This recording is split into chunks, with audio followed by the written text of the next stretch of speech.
రైతు సోదరులందరూ కూడా ఇప్పుడు మనం చెప్పేది కాదు, ఈ మనం చూస్తూనే ఉన్నాం. నిరుడు మధ్యలో నుంచి వచ్చింది ఈ అబ్బాయి, 3-4 రౌండ్లు వాడాడు జస్ట్ మిగతా ఆయిల్స్. లాస్ట్కి వచ్చేసరికి ఒక 16 క్వింటాలు దిగుబడి వచ్చింది ఎకరానికి. ఇదే చేను 3 ఎకరాలు మొత్తం అంతా అటు ఇటు పాడైపోయింది, అంతా తీసేసినా కూడా 46 క్వింటాలు దిగుబడి వచ్చింది నిరుడు. తాలుగాయలు ఎన్ని? తాలుగాయలు మొత్తం కలిసి ఒక 4 క్వింటాలు 5 క్వింటాలు. తాలుగాయలు అంటే స్టార్టింగ్లో వచ్చినవి తాలుగాయలు అవి ఉంటాయి. స్టార్టింగ్ 3 క్వింటాలు, అదే కింద వచ్చిన కాయలన్నీ తాలుగాయలు అవి ఉంటాయి. మరి మిగతా ఆయిల్స్ వాడితే పైనుంచి వచ్చినాయి మొత్తం, ఇంకా నీకు తాళులు తక్కువ ఉంటాయి.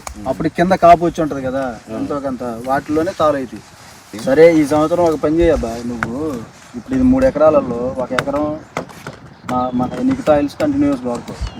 పెట్టుబడి ఎంత అయిందో రాయి మొత్తం. 2 ఎకరాలకి నీ ఇష్టం వచ్చినవి కొట్టుకో, బయట కొట్టేవి.